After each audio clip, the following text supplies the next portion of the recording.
Telugu Desam party, YSR party, Janasena party 3 దొంగలే. ఈ 3 రాష్ట్ర ప్రజలకు సంబంధించినటువంటి సంపదను కొల్లగొట్టడంలో అత్యున్నతమైనటువంటి పిహెచ్డి చేసినటువంటి పార్టీలుగా చరిత్రలో నిలిచిపోబోతున్నాయి. అయితే ఆల్టర్నేటివ్ ఎవరు? ఇది ప్రజల సమస్య. ఎస్, అరే శ్రావణ్ కుమార్, ప్రతిసారి నువ్వు తెలుగుదేశం పార్టీని తిడతావు, జనసేన తిడతావు, వైఎస్ఆర్సీపీని తిడతావు. నేను తిట్టడం లేదండి, నేను వాస్తవాలు చెప్తున్నాను. మీకు నిర్ణయం మీరే తీసుకోండి. ఎందుకంటే ఒక రాజకీయ పార్టీగా శ్రావణ్ కుమార్ ఒక రాజకీయ పార్టీ పెట్టుకొని ఒక చిన్న స్థాయిలో ఉన్నటువంటి ఒక సాధారణమైనటువంటి ఒక మెజిస్ట్రేట్ పదవికి రాజీనామా చేసి బయటకు వచ్చి ఒక రాజకీయ పార్టీ పెడితే ఏమయ్యా నీ స్థాయి అంతా రాజకీయ పార్టీ పెడతావా? ఏదో పార్టీలో వెళ్ళి జాయిన్ అయిపోతే ప్రధానమంత్రి కూడా దగ్గరకు తీసుకొని ముద్దు పెట్టుకుంటాడు. నాతో ఈ మధ్యకాలంలో ఒక ఫ్రెండ్ డిస్కషన్ చేసేటప్పుడు అన్నాడు, మందకృష్ణ మాదిగ చూసావా ఎంత గొప్ప స్థాయికి వెళ్ళిపోయినాడో, మందకృష్ణ మాదిగని ప్రధానమంత్రి పక్కన కూర్చోబెట్టుకొని ముద్దు పెట్టుకున్నాడు, నిజంగా ఆయన కదా పోరాట యోధుడు అంటే అని. చాలా బాగా అనిపించింది నాకు. నిజమే, ట్రూ. ఆయన నమ్మిన సిద్ధాంతం కోసం, తన ఉద్యమం కోసం, తన జాతి ప్రయోజనాల కోసం తను ఒక ప్రధానమంత్రికి మద్దతు ఇచ్చారు, ఒక భారతీయ జనతా పార్టీకి మొన్న మద్దతు ఇచ్చారు.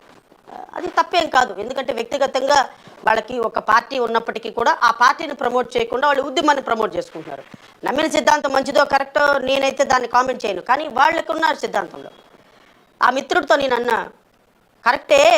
ఎందుకంటే రాజ్యాంగాన్ని తొంగలో తొక్కుతూ డాక్టర్ బిఆర్ అంబేద్కర్ యొక్క సెక్యులరిజానికి ఈ రాష్ట్రంలో, ఈ దేశంలో ఎక్కడా కూడా అవకాశం లేకుండా సిఆర్పిసి, ఐపీసీ, ఎవిడెన్స్ యాక్ట్ ఎట్లాగైతే మార్చేస్తారో రాజ్యాంగాన్ని కూడా ఒకరోజు మార్చేయాలి అని, సెక్యులర్ అనేది అని లేకుండా మతపరమైనటువంటి గ్రంథంగా రాజ్యాంగాన్ని మార్చాలని చేసేటువంటి ప్రయత్నం ఉన్న భారతీయ జనతా పార్టీని నాలాంటి వ్యక్తి విమర్శిస్తాడు. లేకపోతే చాలామంది, కొన్ని లక్షల మంది, కోట్ల మంది భారతీయ జనతా పార్టీని విమర్శిస్తున్నారు. లేకపోతే భారతీయ జనతా పార్టీ ఒక మతపరమైనటువంటి పార్టీ అంటున్నారు. మతపరమైనటువంటి పార్టీ భారతీయ జనతా పార్టీ కాబట్టి భారతీయ జనతా పార్టీకి ఓటేయద్దు, డౌన్ డౌన్ బీజేపీ అన్న రోజున నేను విద్రోహినవుతా, నేను ద్రోహినవుతా. డౌన్ డౌన్ తెలుగుదేశం అన్న రోజున నేను ద్రోహినవుతా. డౌన్ డౌన్ వైఎస్ఆర్సీపీని ఓడించండి అని వాళ్ళని, రాజకీయ పార్టీలను ఎదిరించినంత వరకు నేను ఖచ్చితంగా ద్రోహినే. నేను ఖచ్చితంగా నాకు ఏ పదవి ఉండదు, నాకు ఖచ్చితంగా ఏ విధమైనటువంటి సన్మానం ఉండదు, నాకు ఏ విధమైనటువంటి పదవి ఉండదు, నాకు ఏ విధమైనటువంటి ఆర్థిక తోడ్పాటు ఉండదు. నేను ఎప్పుడైతే బానిసగా మారుతానో, నేను ఏ రోజైతే తెలుగుదేశం పార్టీకి బానిసగా మారుతానో ఆ రోజున తెలుగుదేశం పార్టీలో పదవి వస్తుంది. చంద్రబాబు నాయుడు దగ్గరికి తీసుకుంటాడు, చంద్రబాబు నాయుడు కౌగిలించుకుంటాడు, చంద్రబాబు నాయుడు నన్ను పక్కన కూర్చోబెట్టుకుంటాడు, కండవా కప్పుతాడు, కండవా కప్పి ఇమ్మీడియట్గా తీసుకుని దొడ్లో కట్టేస్తాడు. ఇప్పుడున్న నాయకులందరూ అంతే కదా. ఇప్పుడున్న నాయకులందరూ ఏమన్నా కుర్చీల్లో కూర్చుంటున్నారా? అందరూ పశువుల పాకలో ఉన్నారు. ఇప్పుడున్న నాయకులందరూ పశువుల పాకలో ఉన్న నాయకులే కదా. అవసరం వచ్చినప్పుడు వాళ్ళని మీడియా ముందుకు పిలుస్తారు, ఒక కండవా వేస్తారు, స్క్రిప్ట్ ఇస్తారు, చదవమంటారు.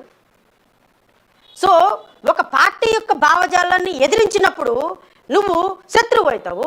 ఒక పార్టీ భావజాలానికి సరెండర్ అయిపోయి వాళ్ళ కాళ్ళ దగ్గర కూర్చున్నప్పుడు వాళ్ళకి మిత్రుడు అవుతావు. ఆ మిత్రుడై ఇమీడియట్గా నిన్ను కౌగులించుకొని ముద్దులు పెడతారు, నువ్వు చాలా గొప్ప వ్యక్తివని పోరాడతారు. ఏ రోజైతే ఒక రాజకీయ పార్టీ నిన్ను కౌగులించుకొని నీ పక్కన కూర్చోపెట్టుకుందో, నిన్ను ఒక పార్టీ వ్యక్తిగా నువ్వు బానిసగా మారినట్టే. నువ్వు బానిసగా బాంచేందు నీ కాళ్ళు ముక్కుతా దొరా అన్నావు కాబట్టే నిన్ను కౌగులించుకుంటున్నారయ్యా, లేకపోతే నువ్వు ఆయనకి శత్రువి.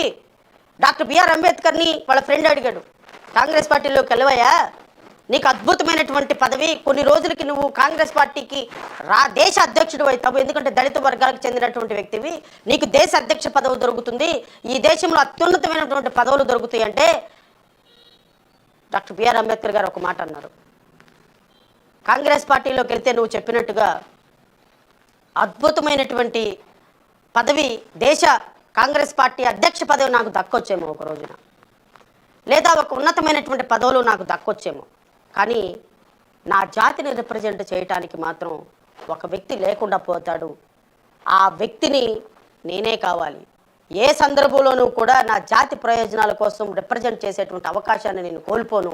కాబట్టి ఏ పార్టీ అధ్యక్షుడికి అవకాశం వచ్చినా, ఏ పార్టీకి సంబంధించినటువంటి అవకాశం వచ్చినా ఆ పార్టీలోకి వెళ్ళను, స్వతంత్రంగా పోరాడతానని అలాంటి మాటలు నాకు చాలా స్ఫూర్తినిచ్చినాయి సోదరులారా.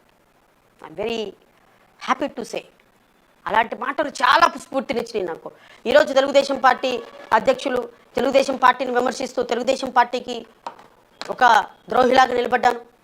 తెలుగుదేశం పార్టీ కోసం తెలుగుదేశం పార్టీని మీదేసుకొని తెలుగుదేశం పార్టీలో జాయిన్ అయిపోయి నా మేధస్సు మొత్తాన్ని తెలుగుదేశం పార్టీకి ఇస్తే తెలుగుదేశం పార్టీకి చాలా అద్భుతమైన పదవులు వస్తాయి. ఎందుకు వెళ్ళటంలా నేను ఒక పార్టీ పెట్టుకొని రూపాయి కష్టపడుతూ ఎందుకు వెళ్తున్నాను?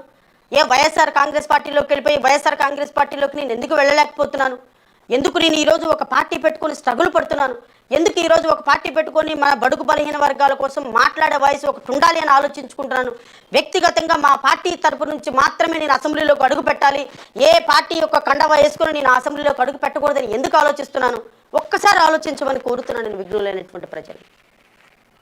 డాక్టర్ బిఆర్ అంబేద్కర్ మాటలు అంటే కేవలం ఏప్రిల్ 14ను డిసెంబర్ 6కి దండలేయటం కాదు సోదరులు. ఈరోజు రాజకీయ పార్టీల యొక్క మాటలు రాజకీయ పార్టీల యొక్క చేష్టలు చూస్తుంటే నిజంగా దళిత బిడ్డలు రేపొద్దున ఈ తెలుగుదేశం పార్టీకి ఓటేసి ఈ తెలుగుదేశం పార్టీకి ప్రజాస్వామ్యవాదులందరూ ఓటేసి ఈ తెలుగుదేశం పార్టీకి జనసేన కోరిలేషన్కి వీళ్ళందరికీ కూడా రేపు ఉద్యోగస్తులు ఓటేసి ప్రజాస్వామ్యవాదులు ఓటేసి దళిత బిడ్డలు ఓటేసి రేపొద్దున బిజినెస్ చేయాలనుకునేటువంటి చిన్న చిత్తగా ఇడ్లీ బండి పెట్టుకునే వాళ్ళు పకోడీ బండి పెట్టుకునే వాళ్ళు చిన్న ఎంప్లాయీగా ఉన్నటువంటి వాళ్ళు ప్రైవేట్ కంపెనీ వాళ్ళు ఎంతో నమ్మకంగా 2014లో ఓటేస్తే మొత్తాన్ని తీసుకెళ్లి పుట్ట ముంచేసి మొత్తాన్ని తీసుకెళ్లి పసిఫిక్ మహాసముద్రంలో కుమ్మేసేసి పసిఫిక్ మహాసముద్రంలో కలిపేసి దళిత బిడ్డల యొక్క సమస్యలని బహుజన బిడ్డల యొక్క సమస్యలని రైతుల యొక్క సమస్యలని విద్యార్థుల యొక్క సమస్యలని నిరుద్యోగుల యొక్క సమస్యలని ఎంప్లాయీస్ యొక్క సమస్యలని మొత్తం మత్స్యకారుల సమస్యలని ఇంకా ఈ మధ్యకాలంలో నేను చూస్తున్నా చేనేత కార్మికుల సమస్యల్ని మొత్తం సమస్యల్ని తొంగలో తొక్కేసి కేవలం డబ్బు సంపాదన మీద రాజధాని మీద డబ్బు సంపాదించుకోవాలి, వేల కోట్ల రూపాయలు వెనకేసుకోవాలనే దాని మీద కాన్సన్ట్రేషన్ పెడితే మరలా ఆ పార్టీకి అధికారం ఇద్దామా సోదరులారా? మరలా వాళ్ళ మాటలు నమ్మి మోసపోదామా? మళ్ళీ అలాంటి మోసపోయినటువంటి పార్టీకి ఓటేద్దామా? ఒక్కసారి మీరు మనస్ఫూర్తిగా ఆలోచించమని కోరుతున్నా. నిజంగా ఒక కొత్త వ్యక్తి నాలాంటి వ్యక్తి వచ్చి లేదా ఈవెన్ పవన్ కళ్యాణ్ కూడా నేను అడుగుతున్నా. పవన్ కళ్యాణ్ వ్యక్తిగతంగా వచ్చి నాకు ఏ రోజున అవకాశం ఏమీ లేదు, ఒక ఎమ్మెల్యేగా నన్ను గెలిపించండి, ఎమ్మెల్యేగా గెలిపించిన తర్వాత నేను చేయకపోతే ఆ రోజున నన్ను చొక్కా పట్టుకుని అడగండి అంటే ఆయన ఒక్కసారి ఎమ్మెల్యేగా గెలిచినా ఆయన ఈ రోజున ప్రజల దగ్గరికి వెళ్ళి మరలా నాకు ఓటేయండి అని అడగాలంటే ఎమ్మెల్యేగా అయినప్పుడు నువ్వేం చేయమని చెప్పగలి అడిగేవాడిని. కానీ పవన్ కళ్యాణ్ ఏ రోజు ఎమ్మెల్యే కాలేదే. 14 సంవత్సరాలు 13 సంవత్సరాలు అయిందా పార్టీ పెట్టి. పాప ఆ మహానుభావుడికి ముఖ్యమంత్రి మీద ఆశ ఉందో లేదో నాకు తెలియదు, ఎమ్మెల్యే అవుదామన్న ఆశ కూడా లేదు.